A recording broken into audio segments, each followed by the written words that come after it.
पश्चिम बंगाल में बहुप्रतीक्षित उपचुनाव को लेकर तारीखों का ऐलान हो गया है। चुनाव आयोग के इस ऐलान के साथ ही ममता बनर्जी की बड़ी टेंशन खत्म हो गई है। भारतीय निर्वाचन आयोग ने पश्चिम बंगाल की 3 और ओडिशा की 1 सीट के लिए उपचुनाव की तारीखों का ऐलान कर दिया है। इसके मुताबिक भवानीपुर विधानसभा सीट पर 30 सितंबर को उपचुनाव होंगे और वोटों की गिनती 3 अक्टूबर को होगी। बंगाल का भवानीपुर विधानसभा वही सीट है जहां से ममता बनर्जी उपचुनाव लड़ेंगी। चुनाव आयोग ने 30 सितंबर को भवानीपुर विधानसभा क्षेत्र में उपचुनाव कराने का फैसला किया है। इस तारीख को पश्चिम बंगाल के शमशेरगंज और जंगीरपुर और पिपली में भी उपचुनाव होंगे।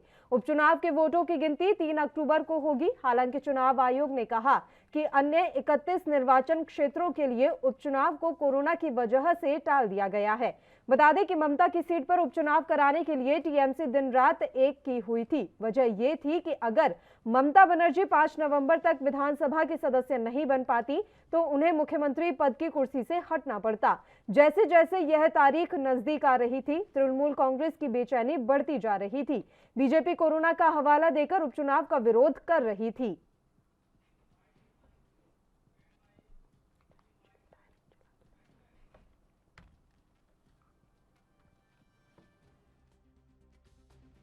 गंज और जोंगीपुर में तो इलेक्शन हुआ ही नहीं था, तो वहाँ इलेक्शन होगी।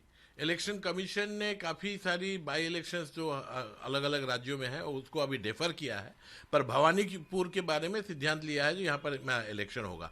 यस, इलेक्शन कमीशन की जिम्मेदारी भी बनती है, क्योंकि 1996 में रिप्रेजेंटेशन ऑफ पीपल्स एक्ट 1951 उसका अमेंडमेंट हुआ था और उसमें इलेक्शन कमीशन का ऑब्लिगेशन है जो कैजुअल वैकेंसी को फिल इन करने के लिए। इसके पहले हमने देखा है जो बंसीलाल जी 97 में, राबड़ी देवी 98 में, अशोक गहलोत जी 99 में, देवेगौड़ा जी 1996 में, पीवी नरसिम्हा राव 1991 में, उनको यह मौका दिया गया जो 6 महीने के अंदर वहाँ इलेक्शन हो। तो आज जो इलेक्शन कमीशन का नोटिफिकेशन आया है उसमें लिखा हुआ भी है जो एक कॉन्स्टिट्यूशनल क्राइसिस को अवॉइड भी करना जरूरी है। ये बात हम लोग बार बार कह रहे थे और हमारी बात में दम था, उसके पीछे कानून था, उसके पीछे जो व्यवस्था है वो थी। इलेक्शन कमीशन ने स्वीकार किया है, अच्छी बात है।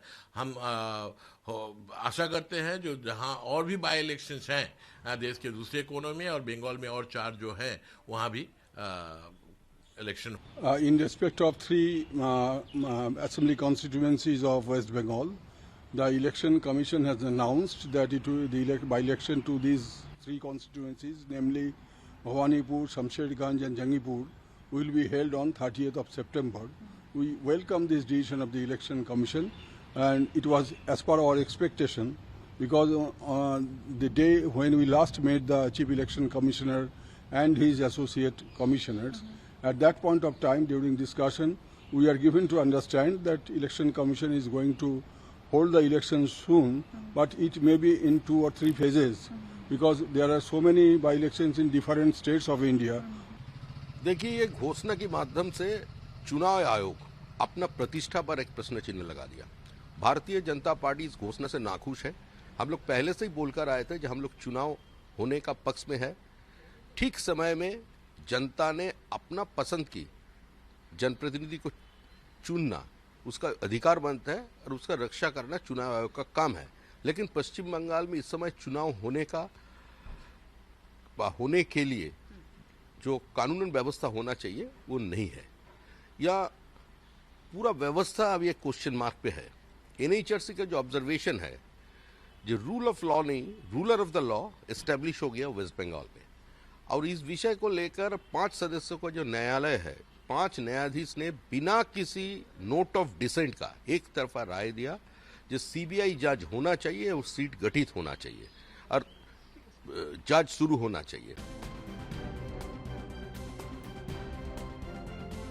पश्चिम बंगाल में अब उपचुनाव के साथ ही टीएमसी की एक बड़ी चिंता खत्म होती हुई नजर आ रही है। ममता की सीट भवानीपुर में 30 सितंबर को उपचुनाव होने हैं। ममता बनर्जी की बड़ी टेंशन यहां पर खत्म हो गई है। लगातार मांग की जा रही थी टीएमसी की तरफ से उपचुनाव को लेकर।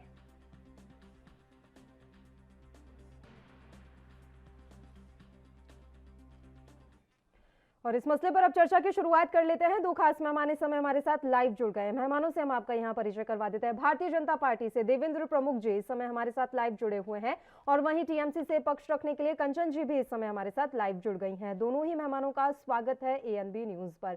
चलिए देवेंद्र प्रमुख जी, शुरुआत आपसे कर लेते हैं। लगातार आप लोग विरोध कर रहे थे और पूरी कोशिश की कि ना हो उपचुनाव पश्चिम बंगाल में, लेकिन अब देखिए ये आपकी किस्मत कह लीजिए या कुछ भी कह लीजिए, अब 30 सितंबर को उपचुनाव है। साफ तौर पर दिख रहा है कि ममता बनर्जी अब सीएम बनी रहेंगी। देवेंद्र प्रमुख जी, देखिए पल्लवी जी, बड़ा अच्छा क्वेश्चन है आपका, क्योंकि ममता जी को जब जनता ने समर्थन दिया और वो मुख्यमंत्री बनी है, वो बनी रहेंगी। अब क्या खतरा है उनके लिए? अब हमें इस बात से कोई ज्यादा फर्क पड़ने वाला नहीं है। देखिए, लोकतांत्रिक तरीके से अगर बंगाल के प्रदेश अध्यक्ष ने कोई मांग की है, उनका विशेषाधिकार है। वो क्या चाहते हैं कि बंगाल की राजनीति में, लेकिन सेंट्रल गवर्नमेंट या भारतीय जनता पार्टी को इससे कोई फर्क नहीं पड़ता।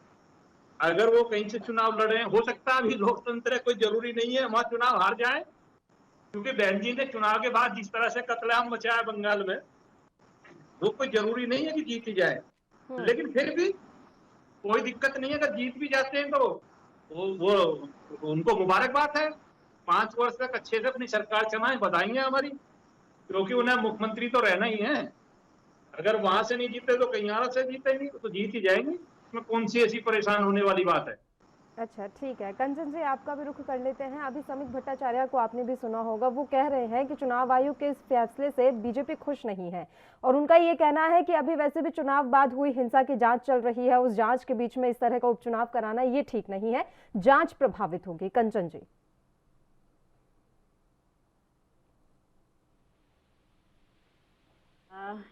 हमारे जो प्रवक्ता जी भी बीजेपी को कर बैठे हुए हैं, बीजेपी के प्रवक्ता जी, उन्हें तो बहुत अच्छे तरीके से कहा कि वो जीती जाएंगी और ये 100% सच है कि वो जीती जाएंगी।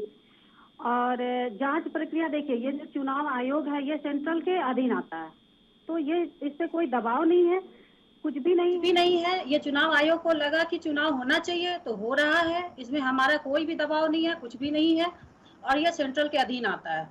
तो ये चुनाव आयोग का खुद का फैसला है और वो चुनाव करा रहे हैं और इसमें जीतना भी है, ये भी 100% एक बात तो यहाँ पर साफ हो गई होगी, क्योंकि लगातार ये बात कही जाती रही कि चुनाव आयोग तो केंद्र सरकार के इशारों पर ही काम करता है। अगर वाकई में ऐसा होता तो मुझे नहीं लगता कि अभी उपचुनाव कराने दिए होते वहां पर या उपचुनाव की तारीख तय हो जाती। तो क्या अब इस तरह की स्थितियां और ये तस्वीर साफ हो गई है कि चुनाव आयोग केंद्र सरकार के इशारे पर काम नहीं करता है?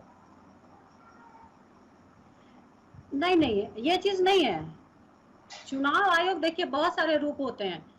अब उन्होंने कहा है कि चुनाव होगा तो कुछ ऐसी चीजें हुई होंगी जिससे लगा कि नहीं चुनाव होना चाहिए। एक तरफ हमारे तरफ जांच भी तो बैठा हुआ है, तो सब चीज से लड़ते हुए, हर चीज को देखते हुए सारी फैसला एक ही तरफ से थोड़ी ना हो सकता है, दोनों तरफ का फैसला देना पड़ेगा ना उनको। लेकिन जहां बात दबाव की आती है तो कोई दबाव नहीं है, ये अपना उनका खुद का फैसला है और वो अपना चुनाव करवा रहे हैं। देवेंद्र प्रमुख जी, तो समित भट्टाचार्य को इतना बुरा क्यों लग रहा है? वो ये क्यों कह रहे हैं कि नहीं बीजेपी इस फैसले से खुश नहीं है, अभी चुनाव नहीं होने चाहिए थे, अभी चुनावों का उपयुक्त समय नहीं है, वहां पर जांच चल रही है, राज्य सरकार को दोषी माना गया है और ये तमाम बातें उनके द्वारा कही गई हैं? देखिए, इस चीज को भी नकारा नहीं जा सकता। पल्लवी जी, अगर समित जी कह रहे हैं और उनको शक है कि बंगाल में जो घटना घटी है और उस हिसाब से उन्हें लगता है कि अभी उसकी जांच हो रही है और वो जांच पूरी के बाद डेट आती, तो हो सकता है बंगाल की स्थिति को वो ज्यादा अच्छे से समझ रहे हो।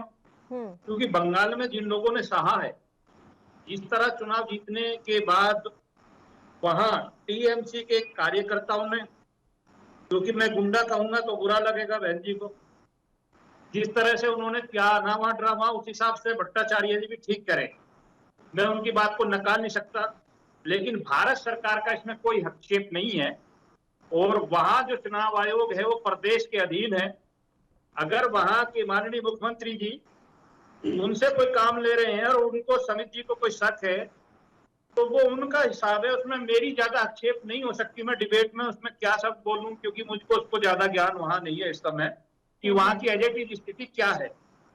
पर वहां लोकतांत्रिक तरीके से हम जैसे डिबेट के हिस्सा हैं और जितना हम बोल सकते हैं उसमें अच्छा ये है सर, लोकतांत्रिक एक तरीके चीज से वो मांग कर रहे मैं हैं। बोलना चाहती हूँ यहाँ पर, अभी जिस तरह की परिस्थितियां बनी हुई हैं और दूसरा आपके कई जो नेता कार्यकर्ता भी उठकर चले गए टीएमसी में, आज के आप ताज़ा अपडेट ले लीजिए, बीजेपी विधायक सुमन रॉय भी जो जाकर शामिल हो गए टीएमसी में, इससे आप पर फर्क तो पड़ रहा होगा। और उपचुनाव में अब आप अपने प्रत्याशी उतारेंगे कि नहीं उतारेंगे उपचुनाव लड़ने के लिए, देवेंद्र प्रमुख जी? नहीं देखिए, ये भी न, वहां हम दूसरे नंबर का दल है, विपक्ष में मजबूत भूमिका में, और ना उतारने का तो कोई मतलब ही नहीं होता। आप पल्लवी जी, मैं एक चीज और कहूंगा, और ये तो देखिए लोकतंत्र की प्रक्रिया है कि आना जाना, कभी कभार जो है, जो दल जिनकी आप बात कर रहे हैं उनके लोग भी बड़ी लाइन से हमारे पास आए थे, हमने उनका स्वागत किया। बहुत लोग आज जो हैं हमारे साथ हैं, ऐसी बात नहीं है। और ये अपना होता है कि कभी कभार कुछ क्षेत्रीय नेता जो हैं दल बदलने की जल्दी करते हैं, और उनका सर्वे होता है, पता लगता है। हो सकता है ममता जी हम पर उंगली उठा रही थी, और ममता दीदी ने कई बार कहा था कि बीजेपी जो है हमारे नेताओं को तोड़ रही है, क्यों ले रही है, क्यों जांच नहीं कर रहे। तो अब उन्हें भी सोचना चाहिए कि जो तुम्हें छोड़कर चले गए, बीजेपी के साथ रहे, अब तुम्हारे पास क्यों आ रहे हैं, तुम भी उनकी जांच करा लो एक बार। इसमें ये भी हो सकता है।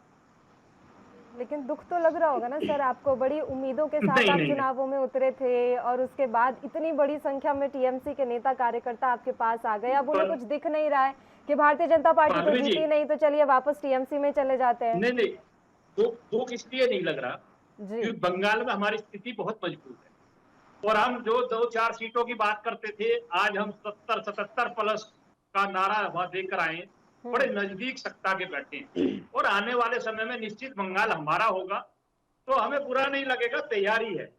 चलिए ऐसी कोई बात नहीं। ठीक है कंचन जी, लेकिन इस बात की तसल्ली है कि अभी 5 साल आप रहने वाले हैं, जैसा कि देवेंद्र प्रमुख जी कह रहे हैं कि हम बहुत नजदीक बैठे हैं, लेकिन 5 साल की वो श्योरिटी आपको दे रहे हैं, 5 साल में कुछ नहीं होगा, 5 साल टीएमसी वहीं पर रहेगी? जी बिल्कुल रहेगी। और सबसे पहले तो मैं इनको ये कहना चाहूंगी कि इन्होंने आज गुंडा ना कहने का जो उठाया है बीड़ा, ये बहुत अच्छा काम किया है। इनको इस चीज का एहसास हुआ कि मुझे गुंडा नहीं कहना चाहिए, अगले को बुरा लगता है, तो अगले को भी हम कुछ बोलते हैं तो उनको भी बुरा लगता है ना। चलिए, बहुत अच्छा लगा हमें ये जान करके कि आगे से ना कहें तो और बेहतर रहेगा।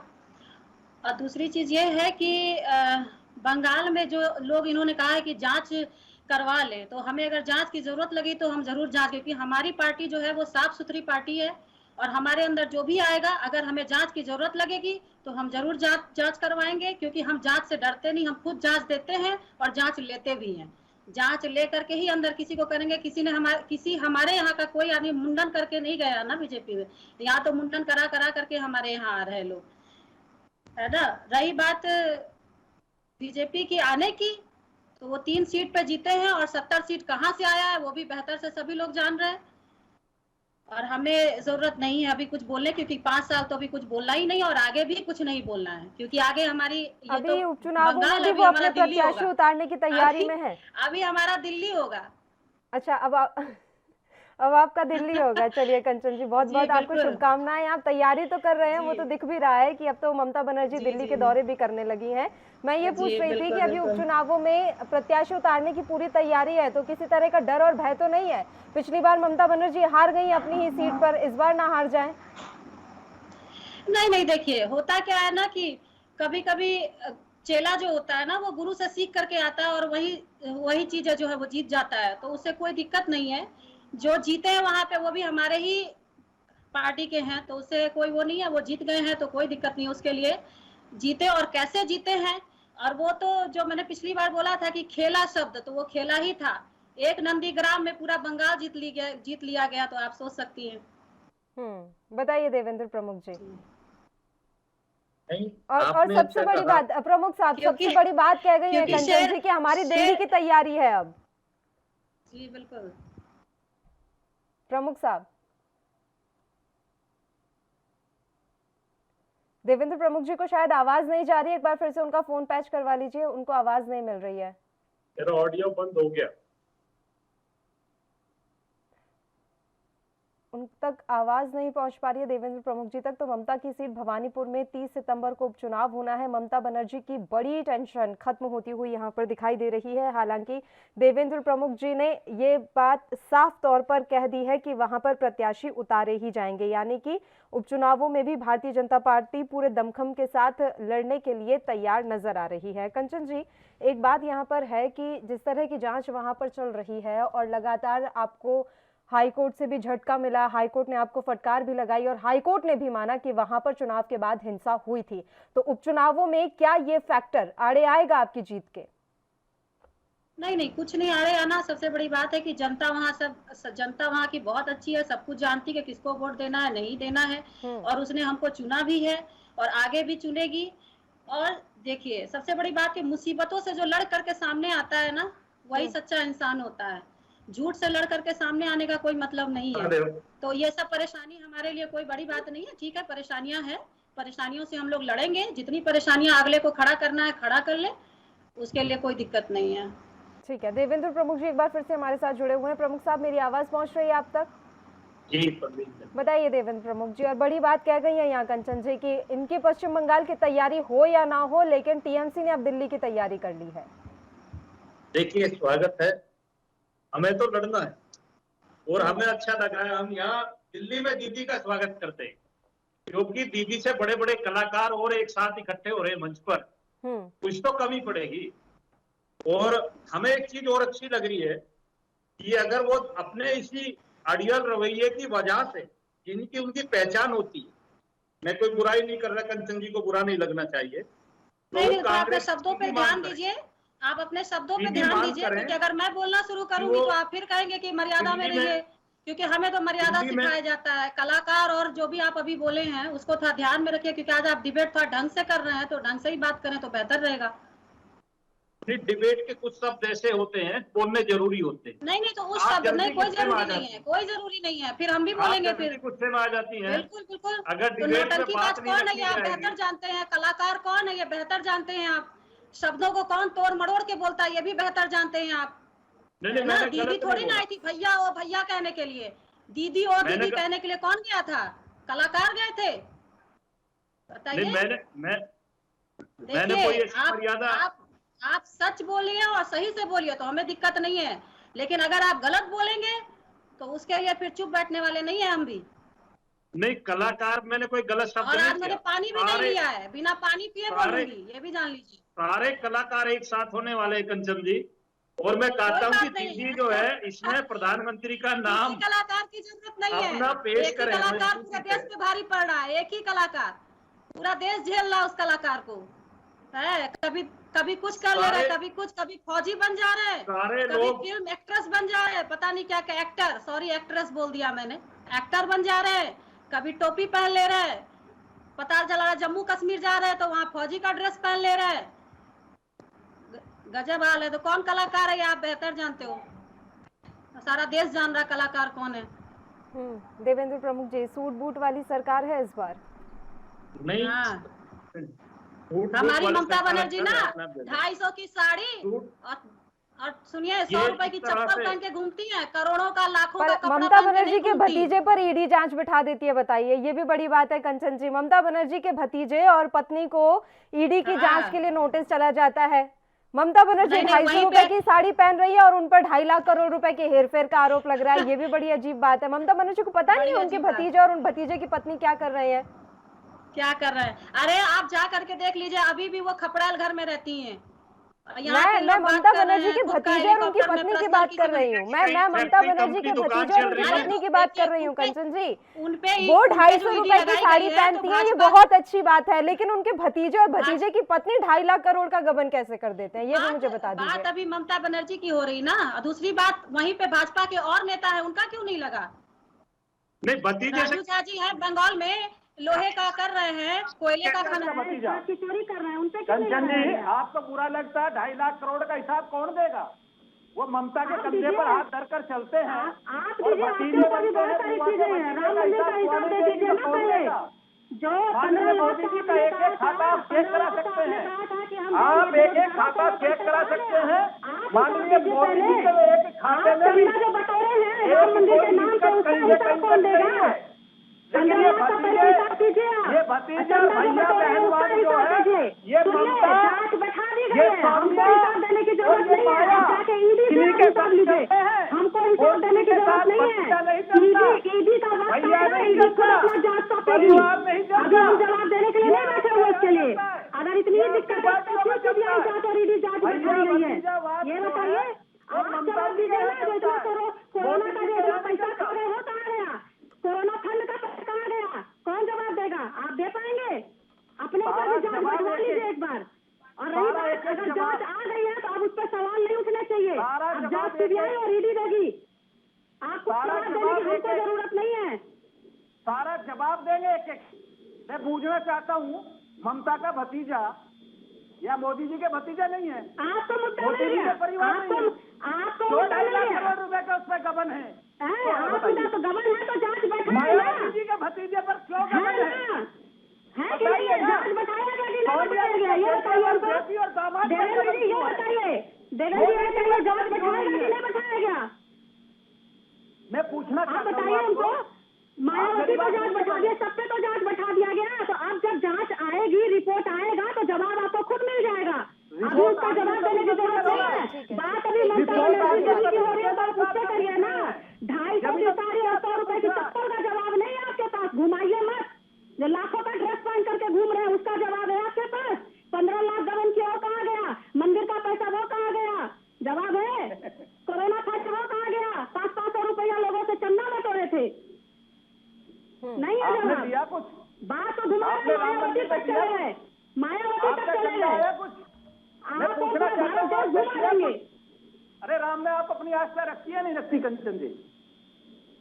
राम आपके मंदिर कहने में का आपकी आस्था आस्था है? रखेंगे, आपके कहने का आस्था रखेंगे। आपने हम दिया कुछ? दुर्गा जी पर आस्था रखते हैं। आपने दुर्गा चंदा जी दिया शेर क्या? की सवारी करती है, समझे? आपने चंदा दिया दुर्गा क्या? जी की आस्था करते हैं और दुर्गा जी शेर 56 इंच के शेर की सवारी करती है। आपने चंदा दिया क्या? आपने राम मंदिर में चंदा दिया? क्यों दे?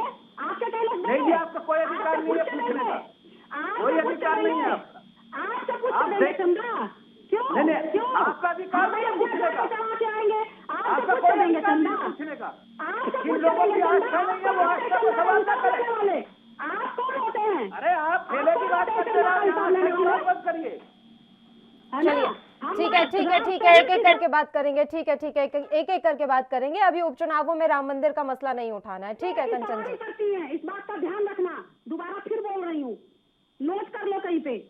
क्या ध्यान रखना है कंचन जी? वो कह रहे हैं कि आप राम जी को विश्वास करती कि नहीं करती। तो वही मैंने कहा कि मैं दुर्गा जी पे विश्वास करती हूँ और दुर्गा जी जो है ना 56 इंच के शेर पे सवारी करती हैं। चलिए ठीक है, एक एक करके बात कर लेंगे। बताइए ठीक है देवेंद्र प्रमुख जी, ठीक है ठीक है। अभी राम मंदिर और दुर्गा माता से हट जाते हैं। हर बार जरूरी नहीं है कि बहस का विषय धर्मी जाकर हो जाए। नहीं, ये जरूरी नहीं है ना हर बार बहस का विषय राम मंदिर और राम भगवान और यही सब हो जाए। कभी कभी हम जमीनी मुद्दों पर भी बातचीत कर ले तो बेहतर रहेगा। मतलब मैंने नहीं दिया तो जनता का पैसा कोई पैसा नहीं है, उसका हिसाब ना मांगो इनसे। ये हिसाब नहीं देंगे और दूसरों से हिसाब लेंगे। जनता ने आपकी ने दिया जितना बंगाल से पैसा है, जांच करा लो एक बार। अब तो आपकी सरकार ना हमारे ऊपर तो जांच बैठाने के लिए आप बैठे हो ना। आप जांच बैठाने के लिए बैठे हो ना सेंट्रल में, और बैठा ही रहे हो। जांच कराइए ना गबन की। किसी चीज पर जांच नहीं है। अगर राम मंदिर पर सवाल उठाते हैं जांच कराइए ना। आप क्यों जवाब से अरे आप जैसे लोग ही तो सनातन धर्म के विरोधी है। आप दुर्गा जी के हैं ना आप राम जी के हैं? पीछे आप ना दुर्गा जी के हैं ना राम जी के हैं। कोई योजना नहीं है आपका।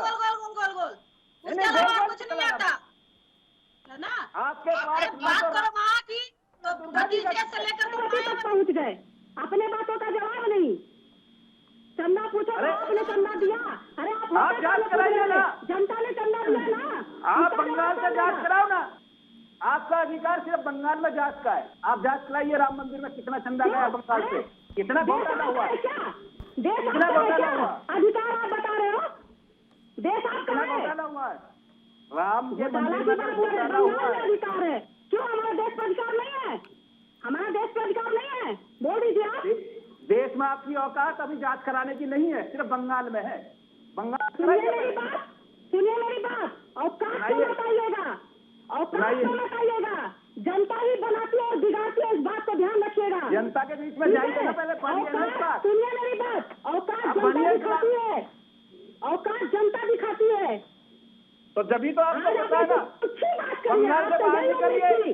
आपसे यही उम्मीद थी। अरे आपको तो बंगाल में ही दिखा दी। और गुंडागर्दी खुद बोल रहे हो, औकात की बात करते हो, दांते नहीं फोड़ आपको रहे हो। बंगाल में बता दिया जनता ने, भारतीय जनता पार्टी को 77 सीट देके बता दिया। जनता ने बताया ना, इसी तरह पूरे देश में बताएगी, चिंता मत करो, औकात आपकी पूरी जनता दिखाएगी आपको। आप सपने हमसे ना देखने बोलो। बंद करो आपको पूरी जनता और राम दिखाएगी जी पर, औकात।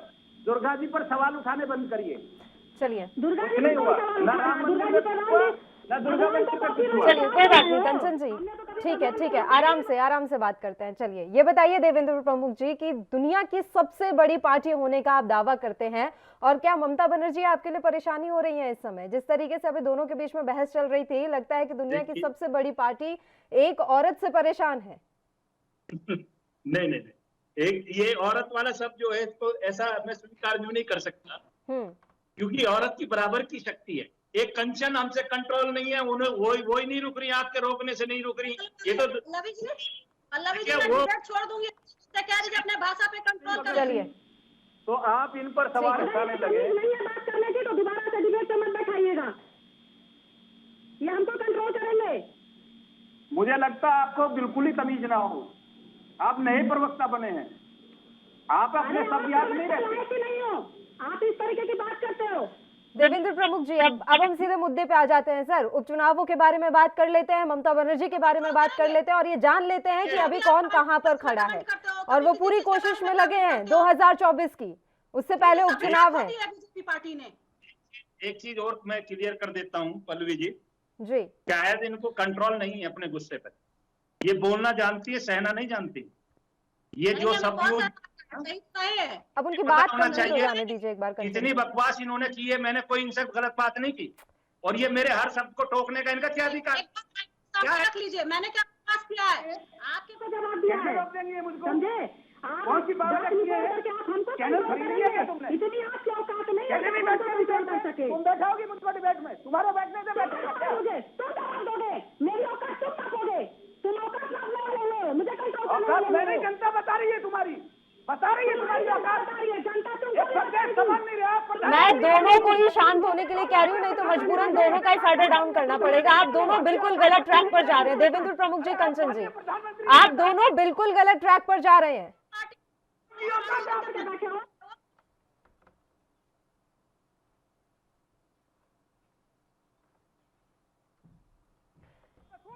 ठीक है, बिल्कुल डिबेट को गलत ही ट्रैक पर लेकर चले गए। हम उपचुनावों के बारे में बात कर रहे थे, आप दोनों एक दूसरे पर पर्सनल अटैक पर आ रहे हैं सर। पार्टी के विषय में आप बात कर रहे हैं, पार्टी का अपना पक्ष रख रहे हैं, इसमें पर्सनल अटैक की कोई जरूरत नहीं होनी चाहिए। 31 निर्वाचन क्षेत्रों के लिए उपचुनाव टाल दिए गए हैं, अब एक बड़ा उपचुनाव होने वाला है भवानीपुर सीट से, इस पर हमें बातचीत करनी थी, लेकिन पूरा मुद्दा कहीं और जाकर ही भटक गया। कंचन जी, मैं आपका शुक्रिया अदा करना चाहूंगी, तमाम चर्चा करने के लिए आप हमारे साथ जुड़े, आपने अपना समय हमें दिया।